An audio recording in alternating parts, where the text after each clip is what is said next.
Unconsciously, have you not had other gods? This is who we are. I was telling the good pastor here, and luckily he told me that just 2 weeks ago, just thereabout, the book of Habakkuk. How many of you have read the book of Habakkuk? Now look, in this congregation of Christians, less than 0.01% have read the book of Habakkuk. Yet I consider him, he is considered to be a minor prophet. But he's the man who questions God like we all do, but ultimately surrenders to God. You know, this faith and this Christianity that we talk about is serious business. There is a sermon that I want you to go and listen to this evening or tomorrow morning. It was a sermon that was delivered by Billy Graham in Chicago, the United States in 1971. Who is Jesus? He's one of the most powerful sermons that I've ever heard preached by man. Who is Jesus? Some say he was the Son of God, Billy Graham says. Some say that he was a god. Some say that he was a madman. Some say that he was a charlatan. But who is Jesus? Who is he? Who is he? That 2,000 years down the line, you are here congregating and praying in his name. Who is he? You never met him. He was a Jew who, according to the Bible, never traveled for more than 50 kilometers. He was in Nazareth, he was in Bethlehem, he was in Jericho, he was around Galilee. He did not have internet, he did not have Instagram, he did not have WhatsApp, no phone. But today you hear, you say that he has taken your life. Who is he? Why are we here dancing to him, dancing to his tune? Who was he? He only preached for 3 years. The 18 years between age 12 and 30, we do not know where he was. Who is he? Who is he?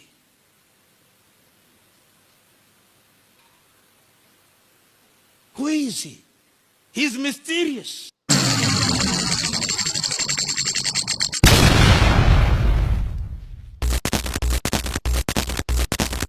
One love, go Africa. Very much, you may resume your seats.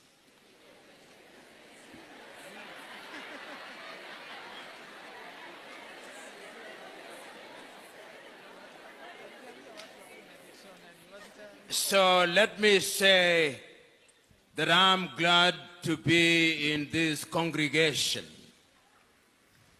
to share my thoughts with you on the chosen subject, finishing strong. But during my short conversation with the senior pastor, we had some informal conversations during which I told the senior pastor and the pastor here that I consider myself to be a Christian of Berea. And when you read the Acts of the Apostles, the Apostle Paul talks about the Christians of Berea. These were Christians who, when he had preached, they would go back and read the scripture for themselves and question. During that conversation, I told the senior pastor and pastor that if I had lived during the days of Christ and I was one of his disciples, I would have been Thomas or Philip. I would have told Christ after his crucifixion and resurrection I want to see.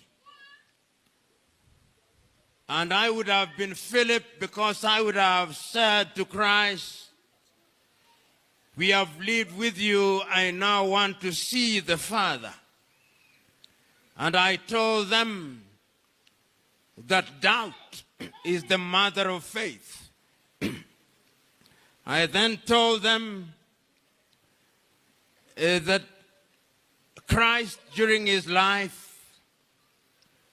told us about the Pharisees, who when they pray for long hours, that they may be praised of men. And I told them that if you very carefully follow Christ, his most important messages were not delivered for more than 3 minutes. And I asked them to go and test, how long is the Lord's Prayer? How long is the Sermon on the Mount? How long is the parable of the Good Samaritan? How long is the parable of the sower? Christ hit the point. And I suggested to them, Christ knew that human concentration can only be captured for so long. I'm therefore prefacing my presentation in the knowledge that I'll not speak for too long, in keeping with Christ's own prescription. Let us, as Christians, search our souls. Search our souls, because it is important to remember that we live in very difficult days. We live in days when it is not so very easy to know which message is the right message. We live in days that are actually mentioned in the Bible. If you read the book of Matthew, at chapter 24, verse 24, Matthew says that in these days there shall arise many Christs, and they shall perform wonders, and that if it were possible, they would deceive even the very elect. These are the days in which we live. We live in days where those who claim to be Christians are attracted to miracle workers. But we forget the message of Christ when he tells us that there will come a time when such as those will come to him, and they'll say to him, Christ, we performed miracles in your name. And he'll tell them, I know you not. We live in times which are spoken of in Paul's letter to Timothy in chapter 3, when he says that in the last days people will be lovers of themselves. There'll be a kind of godliness which is not in keeping with the message of God. But he then tells us that just as Jannes and Jambres troubled Moses in the desert, their days will be numbered. So the question is, in these days, when we live in such times as Christians, what should we do? I remember, and this story I've told times without number, one day, I am at the airport, Julius Kambarage Airport in Dar es Salaam, and seated next to me is a priest. He is a Catholic priest. And we begin to talk about the Bible, and we talk about many things. We talk about St. Augustine's of Hippo and the dogma of the original sin. We talk about the dogma of the transubstantiation of the body of Christ. We talk about the dogma of the Assumption of Mary. And as we are about to embark on our journey, he tells me something which I consider to be very powerful. And he says in Kiswahili, Mungu hawaiti wanaostahili, anawastahilisha anaowaita. And I find that very powerful. God makes worthy those whom he calls. He does not call the worthy. And when today, therefore, we talk about finishing strong, we've got to look at the Bible and ask ourselves what it is that is divinely ordained. You know, I imagine to myself, when the hosts of heaven are sitting up there and they make this decision after they have created everything, and the book of Genesis says that the world was void and without form. And then they make the decision that they will create man in their own image. And Adam is created in God's own image. And the Jewish word for the soil is Adamah, from which the name Adam is then derived. And when you read the Bible, some theologians, and there is no shortage of them this evening, actually say that if you read the first segment of creation, he says we created them in our own image. And when you read the Talmud, it is suggested that in fact, and this is in Christian tradition almost blasphemous and heretical, that Adam's first wife was Lilith. And then it goes to the second level of creation, and it says that God saw that it was not good for Adam to be alone. And it is then that Eve is taken out of his flesh, and he says, woman, out of my flesh. They start well. They started very well. They worship God very well. But they did not finish well. And because they did not finish well, that is why we are suffering today. Even the heavens have never been happy because they did not finish well. God had to send his son, who was humiliated and persecuted and crucified because Adam and Eve started well but did not finish well. And if you read the story again and you meet Abraham. Abraham was a worshiper of many gods. He lived in Ur of the Chaldeans, which is modern day Iraq. And he was called by God, being a worshiper of many gods. And it is of him that is said in the Bible that he was God's friend. He brings him out. And to demonstrate how friendly God was to him, the story is told on the decision that was made in the heavens, that Sodom and Gomorrah would be destroyed. And we are told that there is a conference and a conversation in the heaven whether that information should be revealed to Abraham or not. And the decision is made by the three angels to tell him that they are going to destroy Sodom and Gomorrah. And they tell him, and he asks, what about if there are 50 good people in Sodom and Gomorrah? And he says, if there are 50, we shall not destroy Sodom and Gomorrah.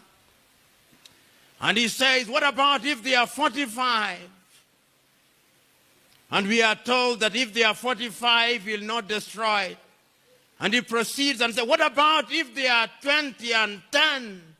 Ultimately, Sodom and Gomorrah is destroyed. Abraham started poorly but ended well.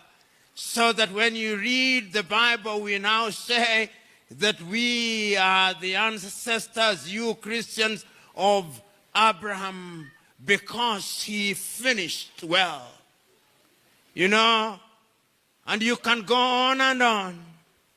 And you look at the story of Noah and move pretty quickly and go to the story of Moses.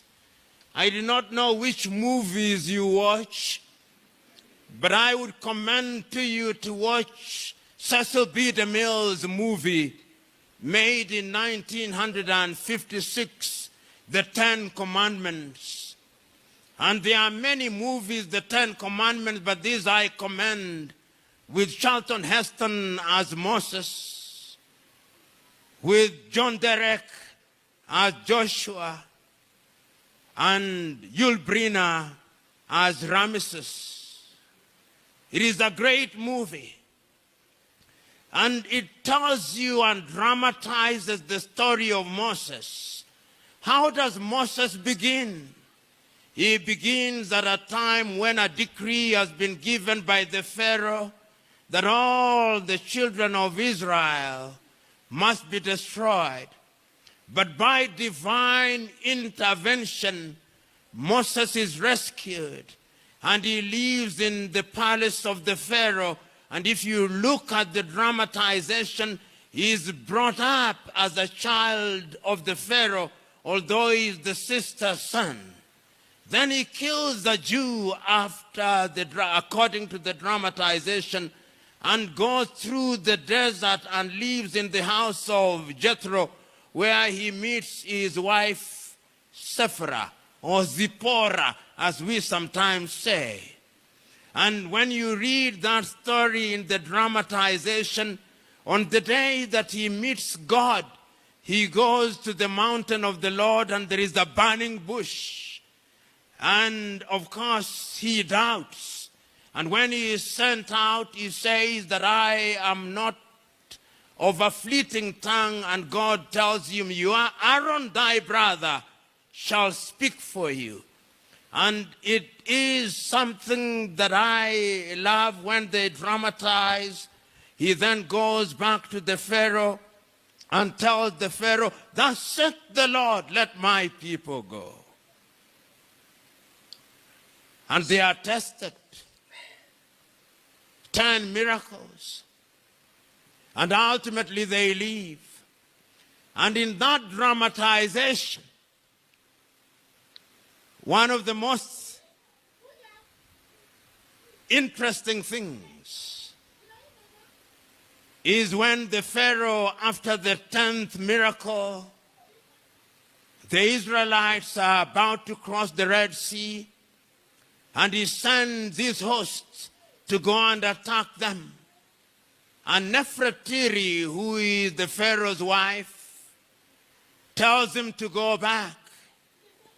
And of course, the story is known. When he comes back, the Egyptian hosts have been drowned. And he comes back, and Nefertiti asked him, where is Moses?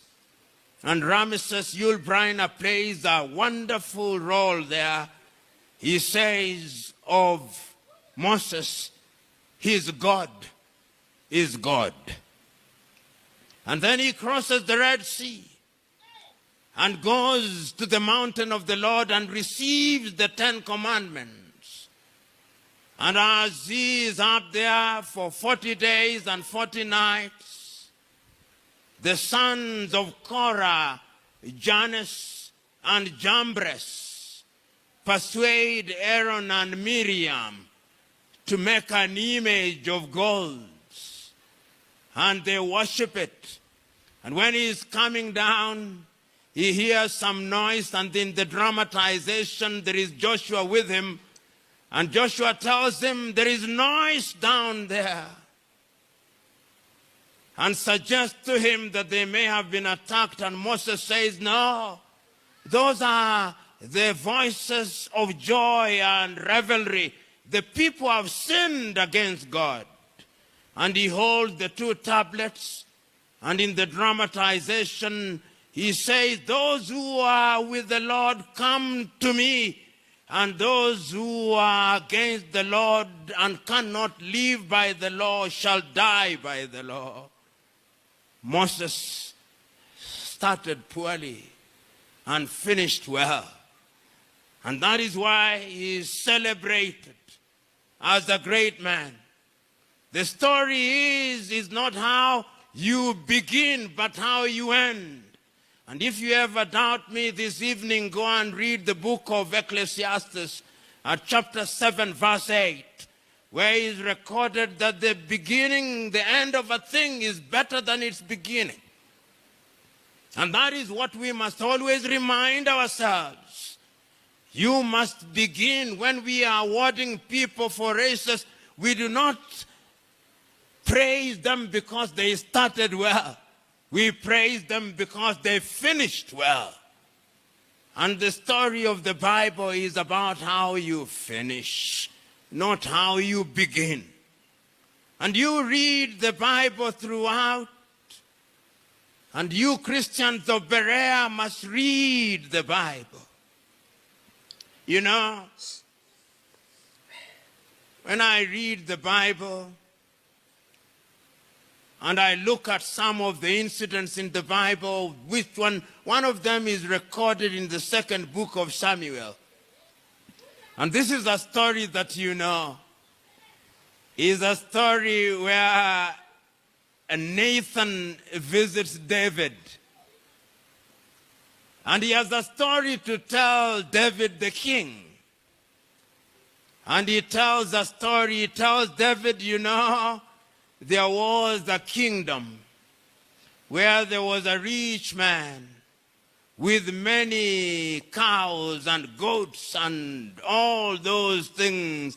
And in that kingdom there was also a poor man who had an ewe of a lamb which he kept as if it was his daughter. Then one day there was a visitor in that kingdom, and this rich man took the ewe of a lamb of the poor man and slaughtered it.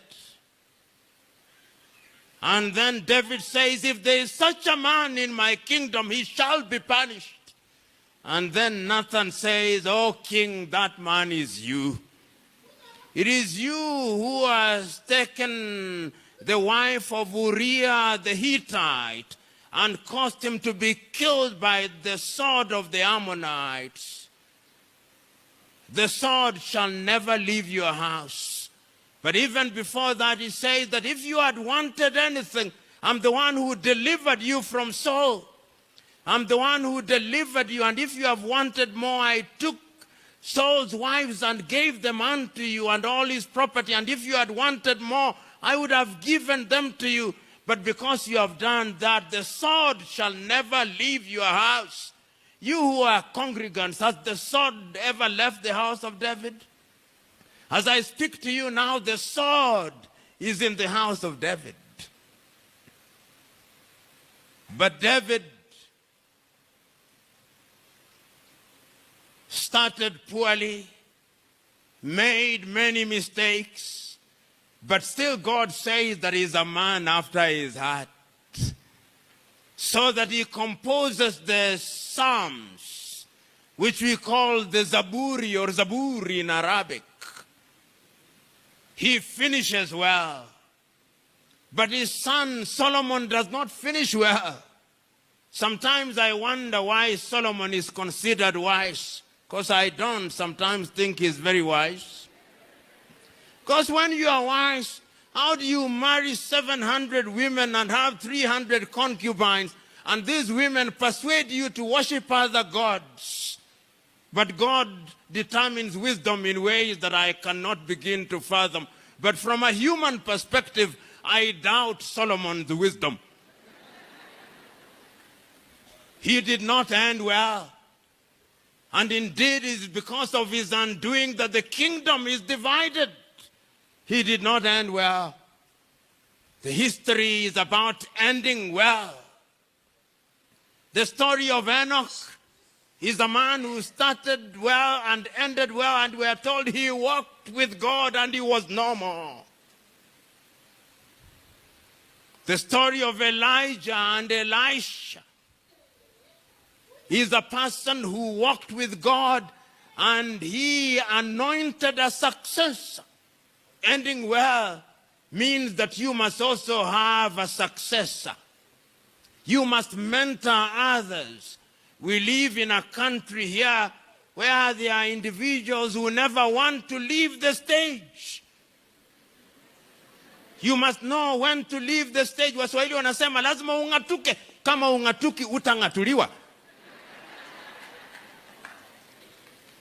And that is why we are told in the Bible that the spirit of Elijah came into Elisha. So even the pastors here, senior pastors, you must not remain senior to the grave. You must anoint others. As the saying goes, the old goats must die for the young goats to thrive. That is the message when I read the Bible. I do not know how you read the Bible, but that is how I read it. And you read this Bible and you see consistently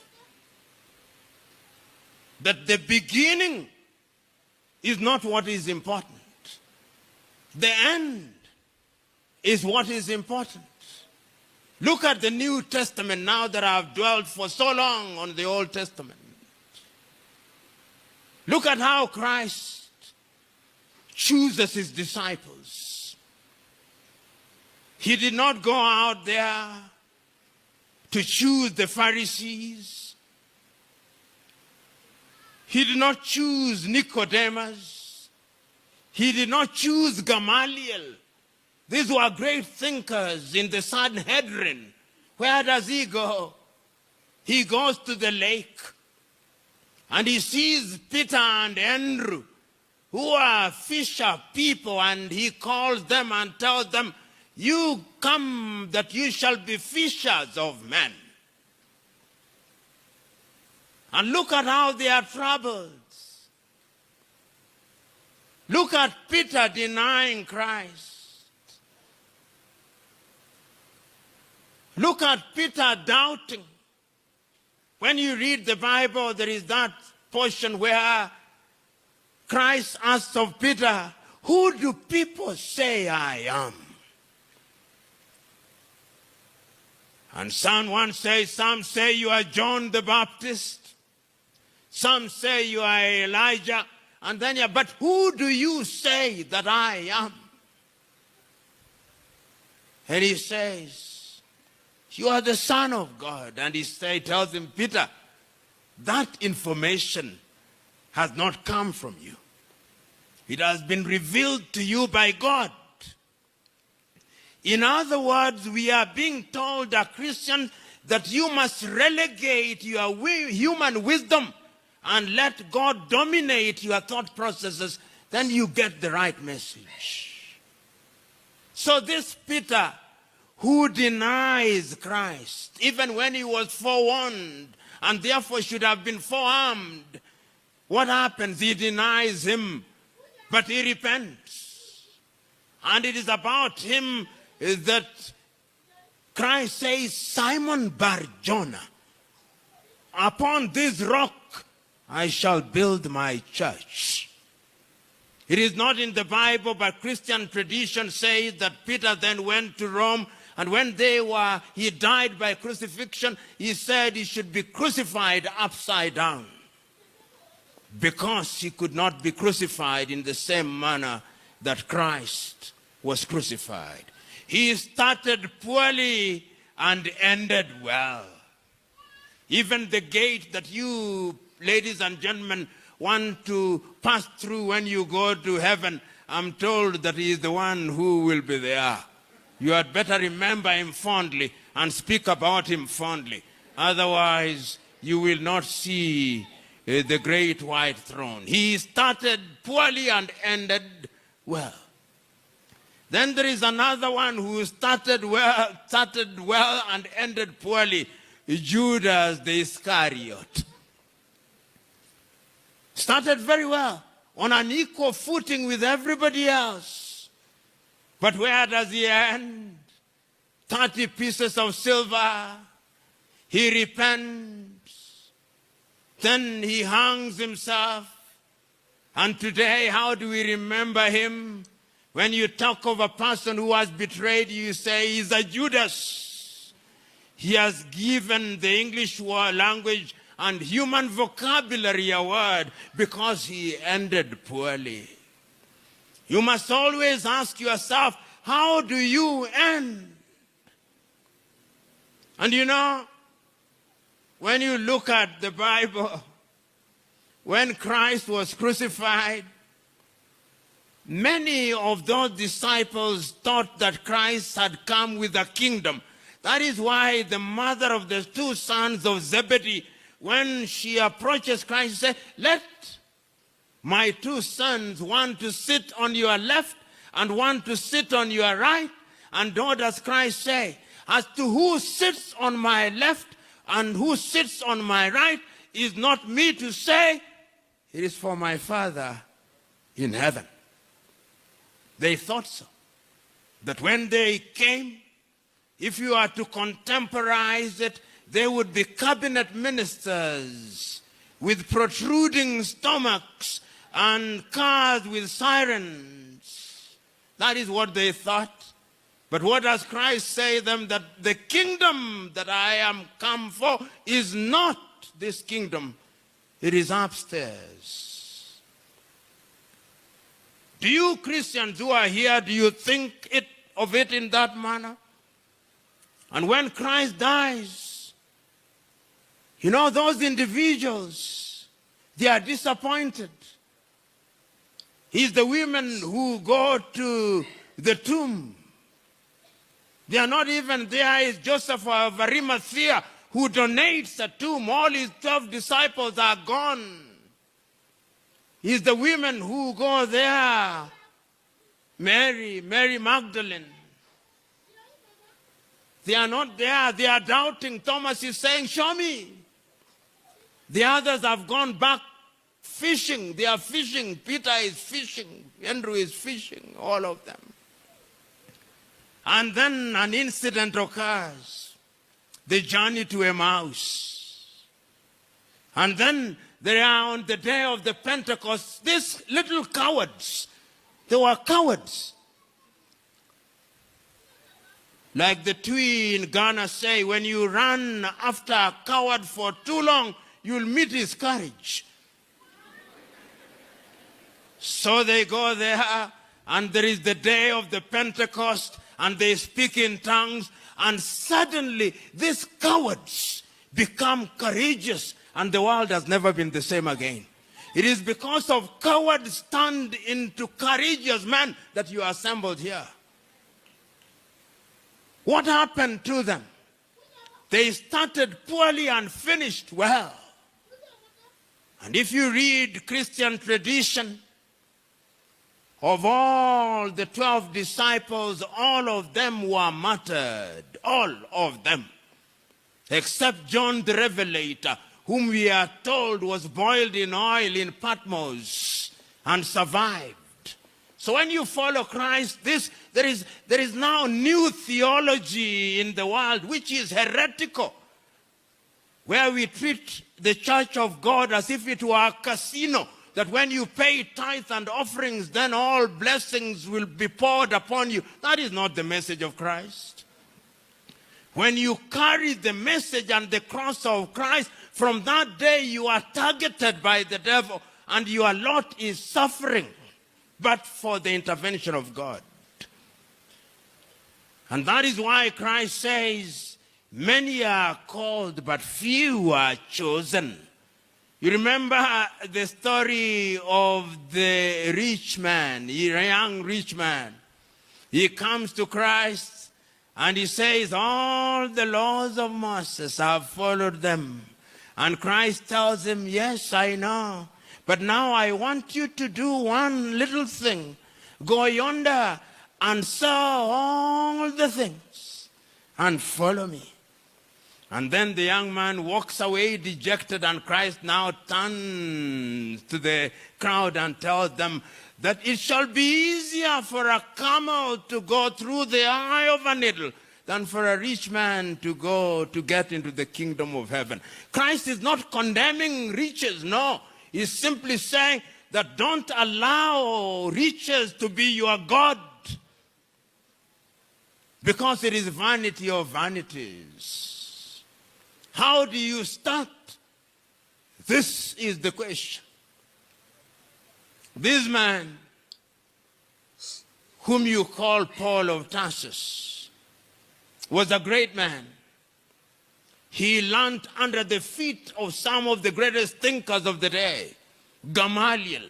Gamaliel in modern days was a professor of law, of theology. And it is under his feet that Paul learned. And what did Paul do? He persecuted Christians. He killed them. The first martyr in Christendom is Saint Stephen.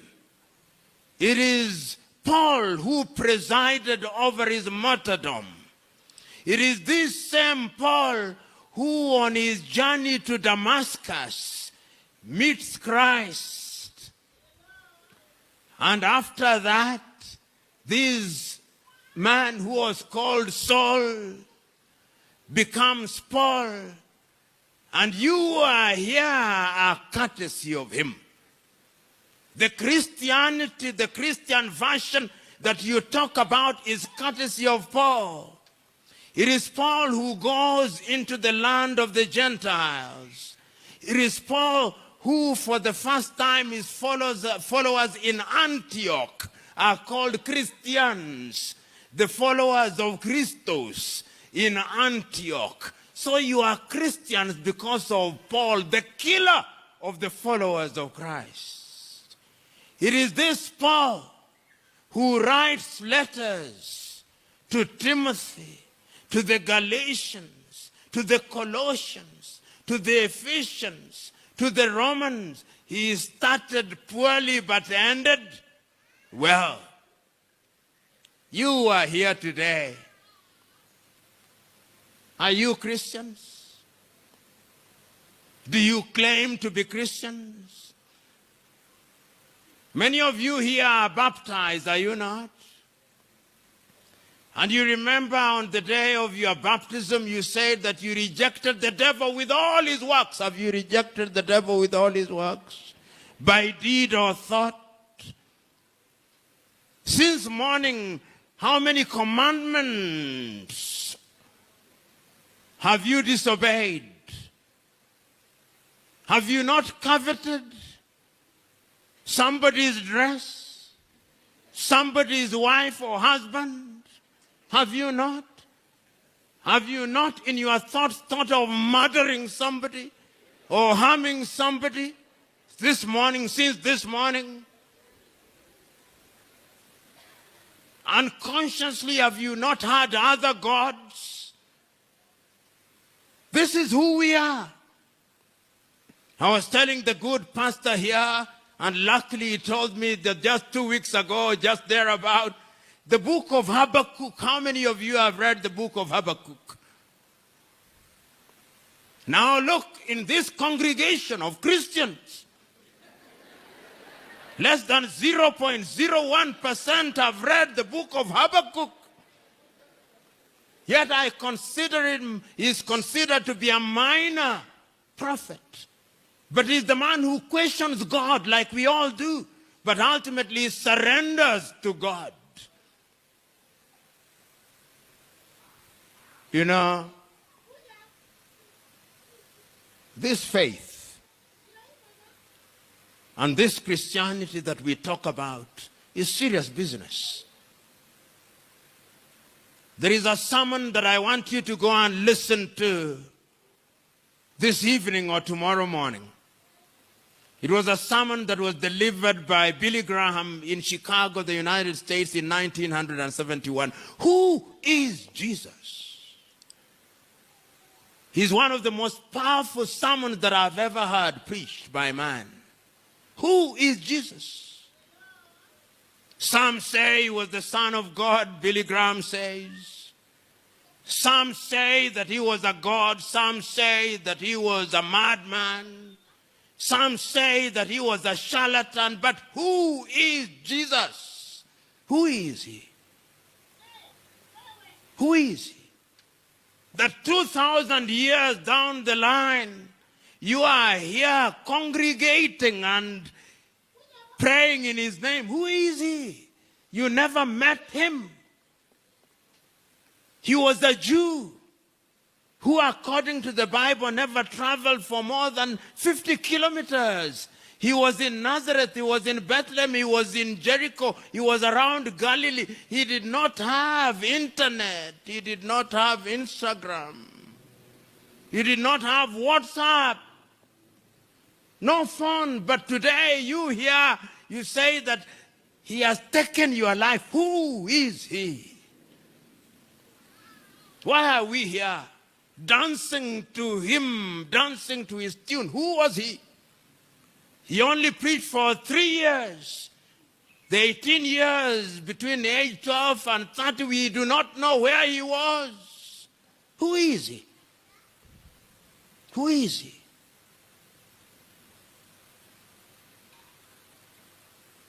Who is he?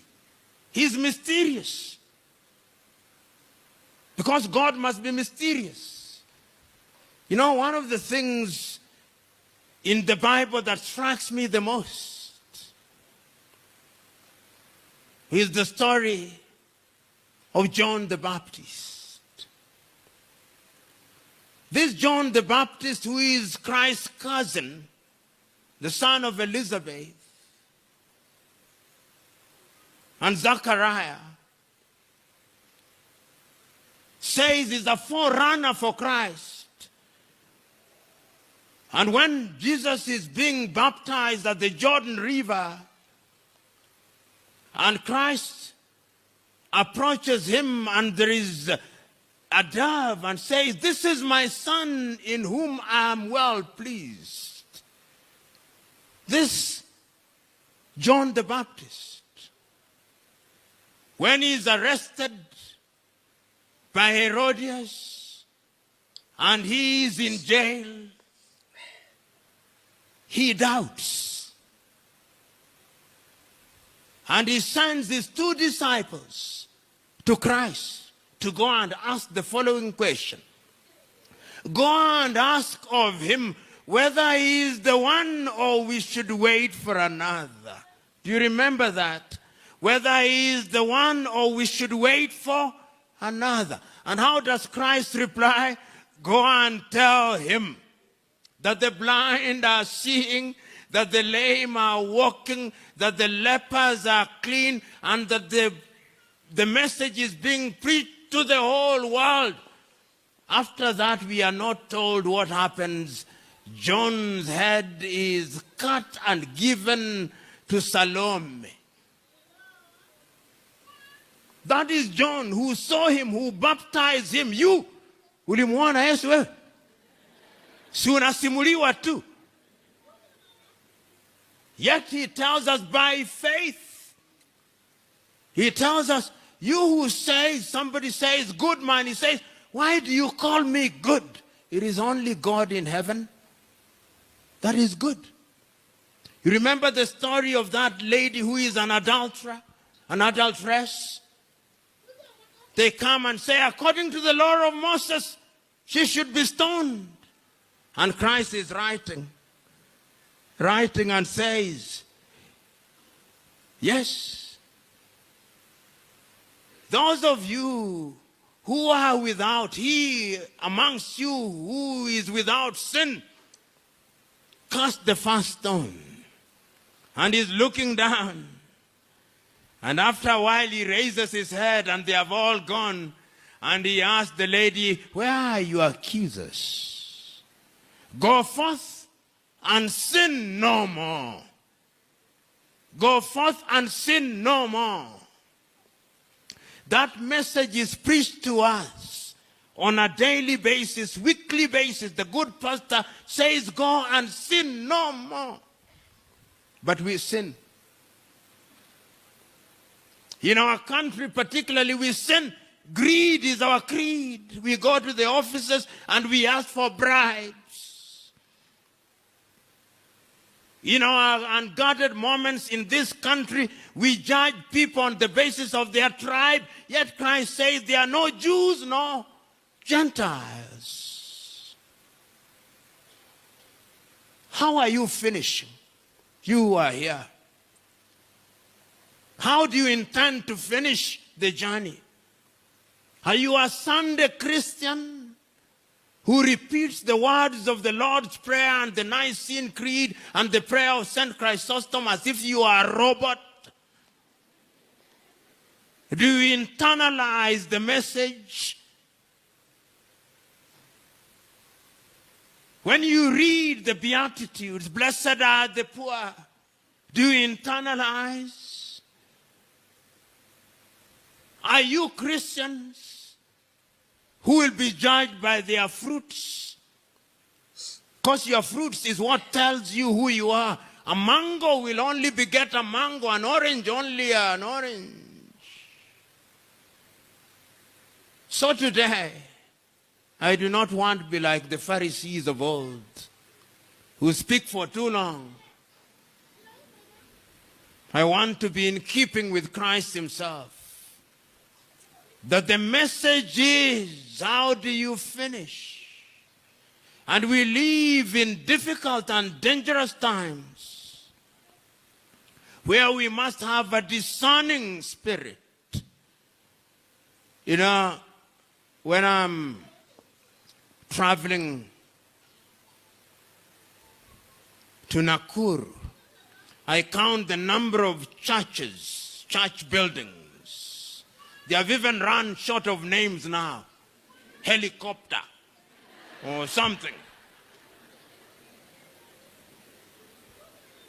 When you travel to Nigeria in Africa, I call it the Jesus industry. They have converted Jesus into an industry for extortion through intimidation of people.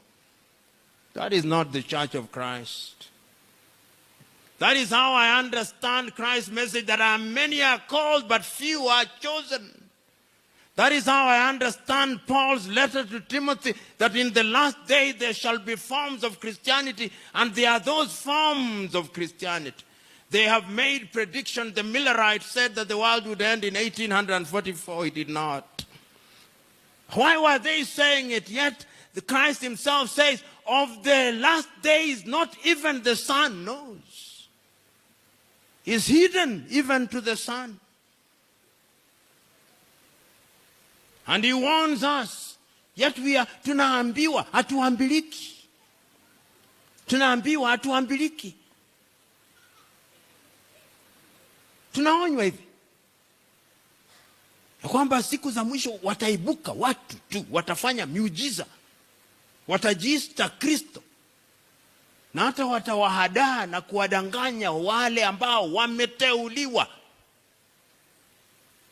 Lakini bado tumepumbazwa hivi. Tumepumbazwa tu. Tumekuwa ni wapumbavu. Na kuna tofauti ya upumbavu na ujinga. Mjinga akielezwa ataerevuka, anaweza kuerevushwa. Lakini mpumbavu amepumbaa. Upumbavu ni kama ufupi na urefu, alivyosema Mwalimu Nyerere. Mjinga akipata ujumbe mwafaka anaerevuka. Sasa ule ujinga umetoka, lakini mpumbavu hata ukimweleza haambiliki. Sasa tujiulize kama Wakristo. Ni vizuri nizungumze Kiswahili pia, kwa kuwa ndio lugha yetu na tunajivunia ni lugha ya taifa, lakini hatuzungumze Kiswahili. Na kile ambacho nasema sasa kwa muhtasari tu, ya kwamba tuna jukumu kujiuliza Ukristo wetu ni Ukristo wa aina gani? Kwa kuwa kuna Wakristo halisi na kuna Wakristo uchwara. Sasa Wakristo halisi ni wale ambao wanatenda vitendo ambavyo vinaambatana na maagizo ya Mwenyezi Mungu. Na Wakristo kama hao anawazungumzia kwa kina Mtakatifu Paulo, wanaoita Wakristo wa Berea. Tukisha sema vitu ambavyo nimevisema hapa, jukumu lako kama Mkristo wa Berea ni kwenda nyumbani na kuhoji kwa kuangalia katika Biblia ni vitu vipi vimeandikwa. Ukiona ya kwamba nimeropokwa kama chiriku aliyekunwa maji ya chooni, utavipuuza yale ambayo nimeyasema. Lakini ukiona ya kwamba vitu ambavyo navisema ni vitu ambavyo vinaambatana kulingana na Biblia, basi utavifuata. Sio kwa sababu ya mjumbe, lakini kwa sababu ya ujumbe. Usikatae ujumbe kwa sababu ya mjumbe. Mjumbe ni nani? Mjumbe ni nani? Binadamu tu, lakini ujumbe ina uzito peke yake. Kwa hivyo hata leo naomba hivi, msimwangalie mjumbe, mwangalie ujumbe wangu ni upi na inaambatana na kulandana na vitu ambavyo vimeandikwa katika Biblia. Hilo ndilo lengo letu na jukumu letu kama Wakristo halisi. Lakini kuna Wakristo uchwara hivi. Hawa ni Wakristo ambao kila kukicha wanazungumza mambo ambayo yatatufurahisha. Wanasema ya kwamba walizaliwa tarehe fulani, walikutana na Bwana Yesu, Bwana Yesu akawabadilisha ghafla bin hu, sasa wao wamekuwa ni walokole, hao ni wazuri, hao ni watakatifu. Hao ni Wakristo uchwara. Kwa kuwa Bwana Yesu mwenyewe anasema ya kwamba ni nani mzuri nani? Kama manabii ambao walitembea na Mungu wenyewe, ndio wanasema ya kwamba ni watu ambao, anasema Bwana Yesu hivi, ya kwamba kati ya watu ambao wamezaliwa na wanawake, hakuna anayefaa kumshinda Yohana Mbatizaji. Lakini hata Hera, mtu wa chini zaidi amfikii. Sasa mimi na wewe hapa Kenya, hapa sisi ni akina nani? Viroboto tu. Viroboto tu. Na tutaona Hera kwa kudra na huruma ya Mwenyezi Mungu. Kwa hivyo jukumu letu ni kusujudu. Ndio maana Mathayo mtakatifu anasema hivi, na Paulo pia anasema, nimekimbia mbio na nikamaliza vizuri, sasa ninatunukiwa.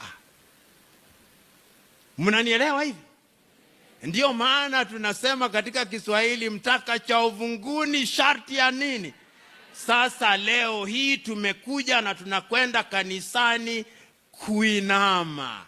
Na wale ambao wanakuja kanisani, tofauti yetu na wale ambao waendi kanisani, ya kwamba sisi ni wagonjwa na tunatambua sisi ni wagonjwa, kwa hivyo tunakuja hospitalini wa kiroho. Tusijifanye wazuri, sisi ni wagonjwa, ndio tunakuja sasa.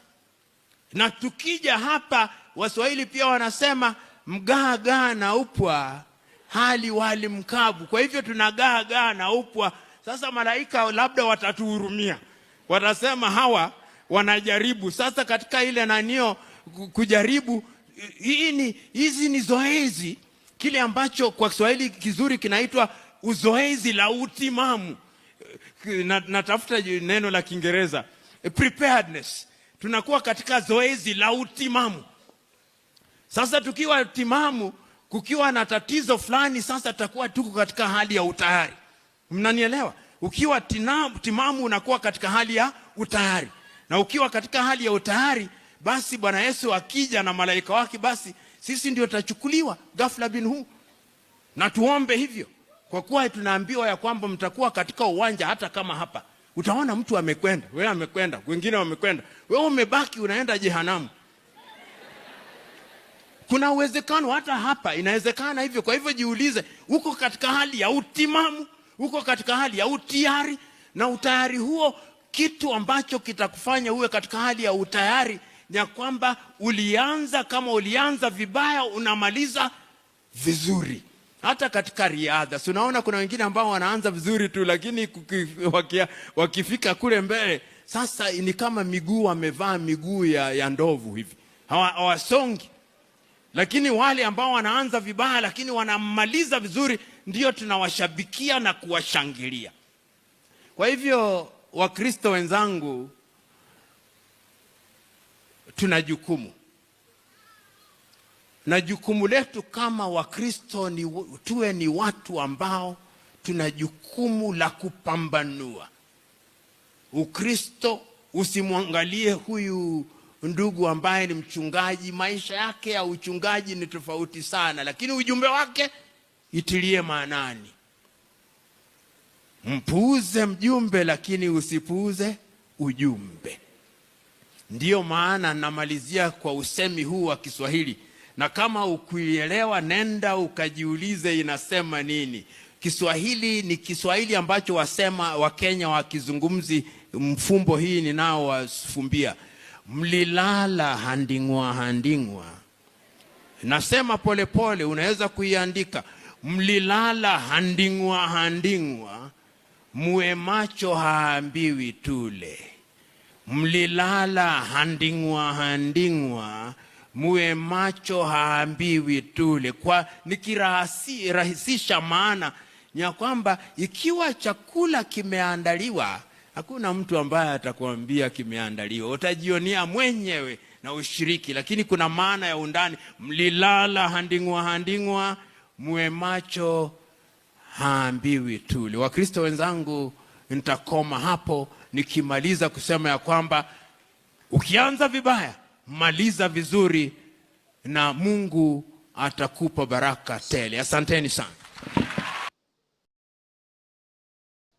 Welcome to Timothy's reaction once more. Thank you for watching my video once more. If you have come across this first video, kindly make sure you subscribe, like, share and comment. Hope you have watched the video. Is about PLO Lumumba. PLO Lumumba is the professor of Africa. He came from a country called Kenya. He has speak a very bold speech which has now shaken the whole world, targeting the so-called Christian. He has also said that we Christian, we must now be being fearless and support our own black people. He has delivered a speech where he was speaking on congregation of Christian. He was welcomed so that he can address the congregate, but he's really speak a lot with a lot of energy. He's a fearless. He can't fear anybody. We all know that I've been bringing PLO Lumumba in this channel for so long, and he has really inspired a lot of youths. He speaks from his mind. One thing he has said about Christian, we know that Christians now is a business for many churches. Churches has now become a business, especially in Africa. It cannot speak when a leader come and gave the church money. They started praising the church. Caribbean and Jamaica, they started praising the church, the leader. But when he failed to give them, they now turned against him and started throwing bad words towards that leader. So it has become a business. It's not helping any continent, and we have a world now. We have a world evangelism and a lot of churches in this Africa. But I've never come across what is now happening in Burkina Faso. I've never come across and listen any church condemning what is now happening. They just kept quiet because of what? You find that these churches in Africa are now supported by these Western countries. Most of Western countries now funding the churches of this Africa, and now they cannot speak. They cannot tell those churches the reality, because when they tell those churches when they tell those Western countries the reality, they see that they can maybe cut the funding of their own operation. So he has really sending a warning to these churches that Christian is now a business. It's no longer a churches, because when now you go to church, pastor cannot all normally preach about giving. Now it has become a very difficult. It has now become a business to community.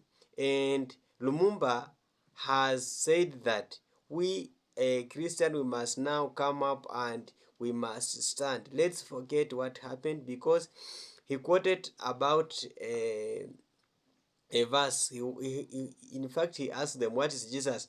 But most of them answered in a wrong way. We know that this Bible came from these Western countries. When you look about, when you look these verses very well, they come from those Western countries. So these people quoted a lot of verses like, when somebody slap you on this side, give him this side. That is wrong. So these people are using these verses so that they can climb on us, so that they can steal our resources.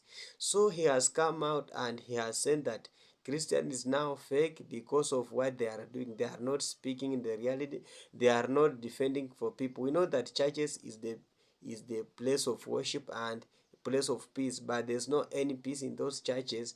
They are not defending people. So we have come across and we have found that in case so that we can reclaim our country, we must now walk out. We must now go to the street. We must now demonstrate so that we can save our country. But when we rely on these churches, they have been costing us a lot because of the business they are doing there.